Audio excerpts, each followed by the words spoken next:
Good morning. Good morning and welcome.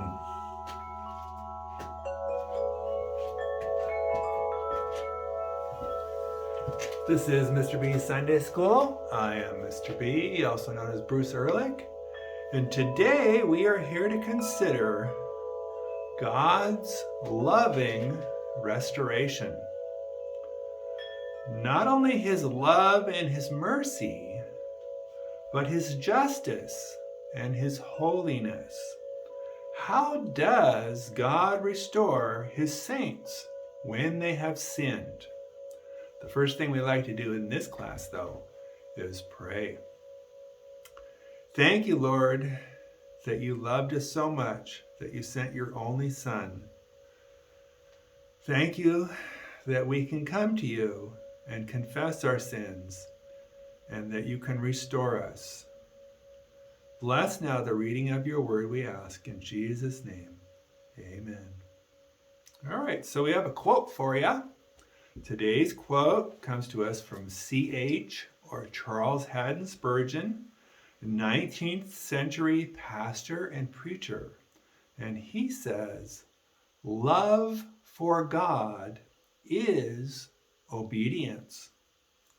Love for God is holiness. To love God and to love man is to be conformed to the image of Christ. And this is salvation." Now, before we get started, I would like to talk about or define a couple of words.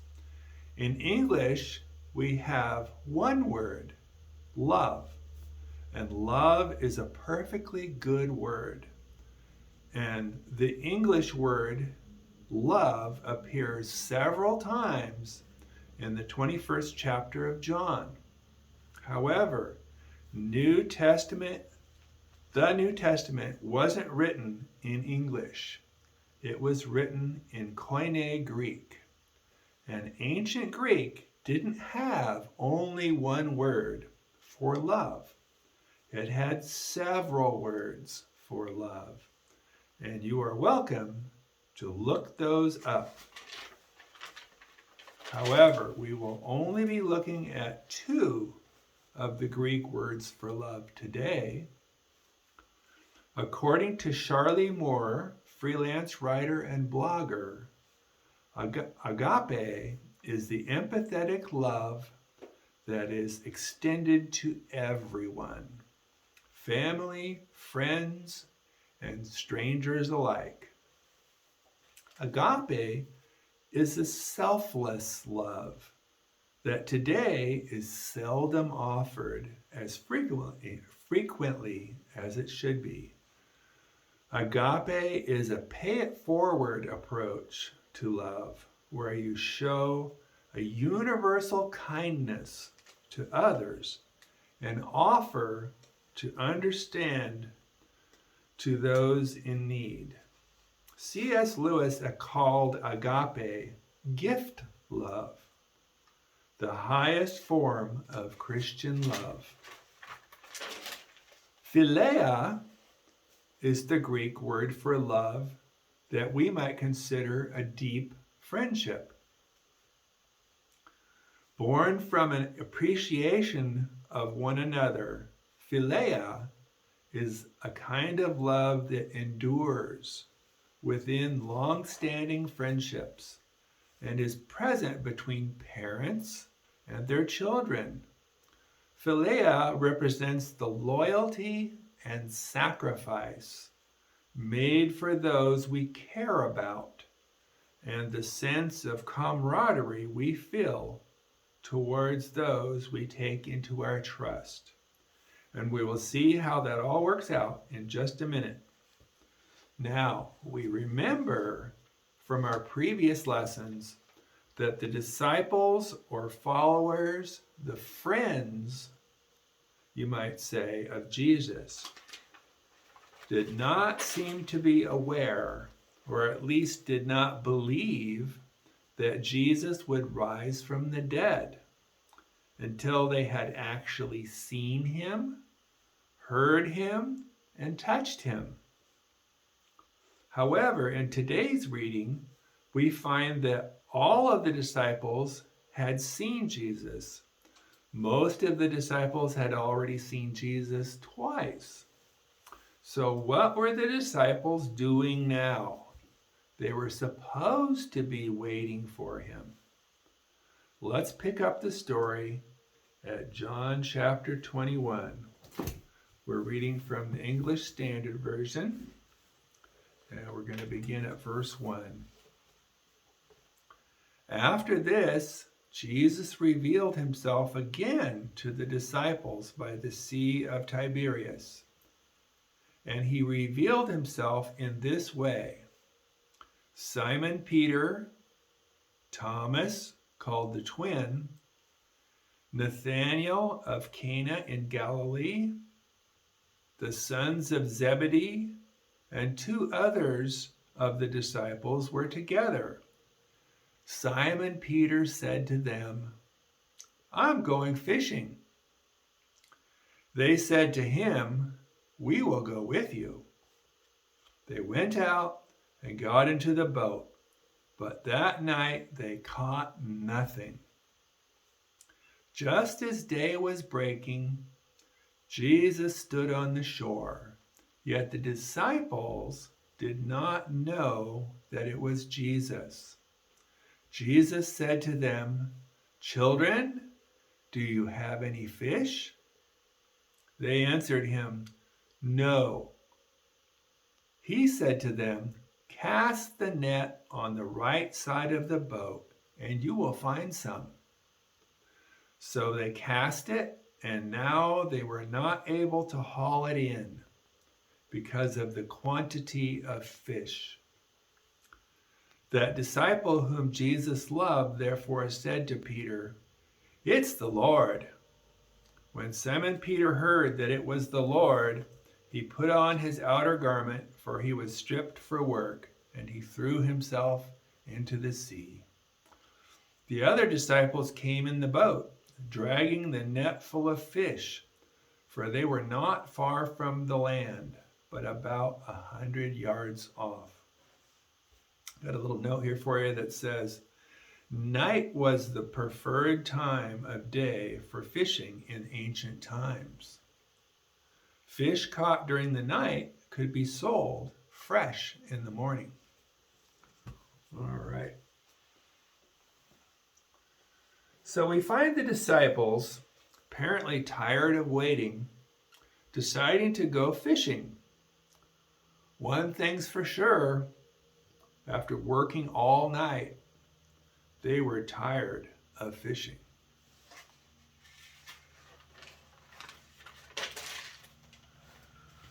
Got a reading for you from the New International Version. This is a New International Study Bible. A study Bible is a good thing. A study Bible has notes. I encourage you to get a study Bible. Says here, we're at verse 9. When they had landed, they saw a fire of burning coals there with fish on it and some bread. Jesus said to them, "Bring some of the fish that you have just caught." Simon Peter climbed aboard and dragged the net ashore. It was full of large fish, 153. But even with so many, the net was not torn. Jesus said to them, "Come and have some breakfast." None of the disciples dared ask him, "Who are you?" They knew it was the Lord. Jesus came, took the bread and gave it to them, and did the same with the fish. This is now the third time Jesus appeared to his disciples after he was raised from the dead. When they had finished eating, Jesus said to Simon Peter, Simon, son of John, do you truly love me more than these? Yes, Lord, he said. You know that I love you. Jesus said, feed my lambs. Again, Jesus said, Simon, son of John, do you truly love me?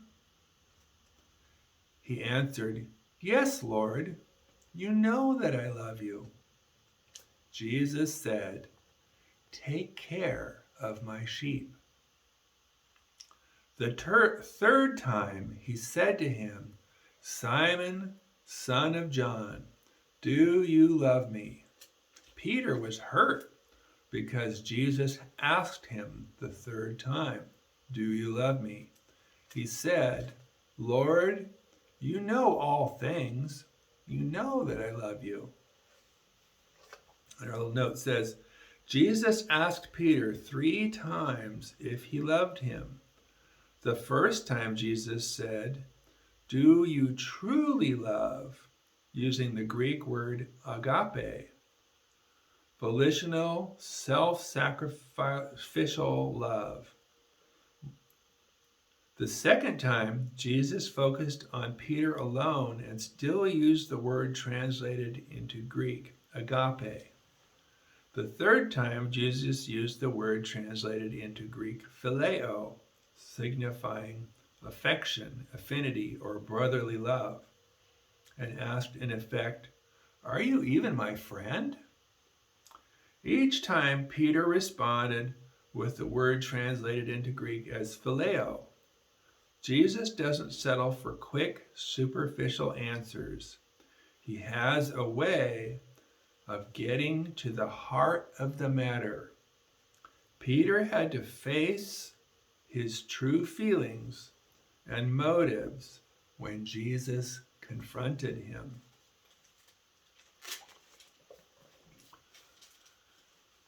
Jesus said, feed my sheep. I tell you the truth, when you were younger, you dressed yourself and went where you wanted. But when you are old, you will stretch out your hands, and someone else will dress you and lead you where you do not want to go. Jesus said this to indicate the kind of death by which Peter would glorify God. Then he said to him, follow me. Our little note here says, this was a prediction of Peter's death by crucifixion. Tradition indicates that Peter was crucified for his faith upside down because he did not feel worthy of dying as his Lord did. Despite what Peter's future held, Jesus told him to follow him. We may be uncertain and fearful about our future, but if we know God is in control, we can confidently follow Christ. Okay.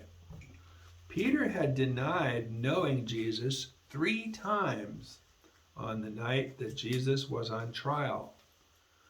When we sin, especially when we do something we know is wrong, repeatedly, our Lord Jesus is harmed, and our enemy, the devil, can gain a stronghold in our lives. This repeated offense against our Lord and Savior must often be dealt with, and we need to say it. Grace is not cheap. Our repeated cycle of sinning, confessing, and sinning again is not okay. And God will eventually discipline those he loves, just as Peter received the loving but grievous and painful discipline from his master and Lord. Got a reading for you from 2 Corinthians We're at 2 Corinthians chapter 7, verse 10. Godly sorrow brings repentance that leads to salvation and leaves no regret. But worldly sorrow brings death. And our note says, godly sorrow brings repentance that leads to salvation, refers to the sorrow for our sins that results in a changed behavior. Many people are sorry only for the effects of their sins or for being caught. Worldly sorrow, compare Peter's remorse and repentance with Judas' bitterness and active suicide. Both disowned Christ. One repented and was restored to faith and service. The other took his own life. Okay. So godly sorrow, in Peter's case, where he accepted responsibility or owned his sin, is different from the way the ungodly might deal with their sin, by denying that they have sinned, excusing their sin, perhaps blaming others or running away. When we sin against God, and all sin is against God, we should have regrets. We should have deep regrets that we have sinned against God. And we should recognize the price God paid to forgive our sins. Let's take another look at God's great love for us, this time from the book of Hebrews. This time we're looking at the New Living Translation. And we're at Hebrews chapter 12, verse 1. It says, "Therefore, since we are surrounded by such a huge crowd of witnesses to the life of faith, let us strip off every weight that slows us down, especially the sin that so easily trips us up. And let us run with endurance the race God has set before us. We do this by keeping our eyes on Jesus, the champion who initiates and perfects our faith. Because of the joy awaiting him, he endured the cross, disregarding its shame. Now he is seated in the place of honor beside God's throne. Think of all the hostility he endured from sinful people. Then you won't become weary and give up. After all, you have not yet given your lives in your struggle against sin.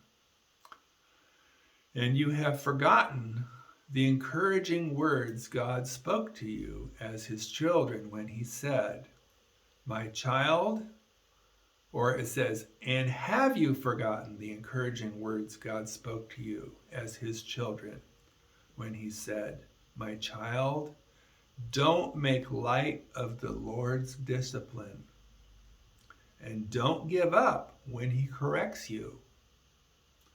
For the Lord disciplines those he loves, and he punishes each one he accepts as his child."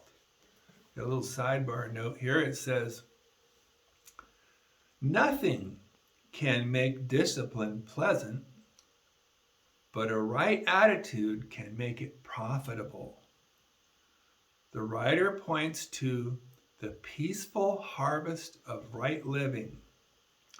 When discipline is accepted, the soul is at peace. It is rid of the tensions which make life difficult for the undisciplined. It is at one with God. This is real peace. Okay. A little bit of a class roundup for you. God loves us. John 3:16 tells us that God loved us so much that he sacrificed his only son so that whoever believes on him should not perish but have eternal life. Jesus' disciple Peter denied knowing Jesus 3 times. Jesus could have said, "That's it, Pete. You're off the team." But Peter owned his sin. Peter did not try to deny his sin, make excuses for it, or try to blame others. Peter's love did not measure up to Jesus' great love for Peter. And I'm sure that our love for Jesus does not yet measure up to Jesus' great love for us. However, as we strip off every weight of sin that slows us down and faithfully persevere when we receive the discipline of our Lord, we will receive the crown of life that the Lord has promised to all who love him. Let's pray. Thank you, Lord, for the many promises we find in your holy word. I pray that you bless for each of us the reading of your word this week, and ask it in Jesus' name. Amen. All right. Have a great week.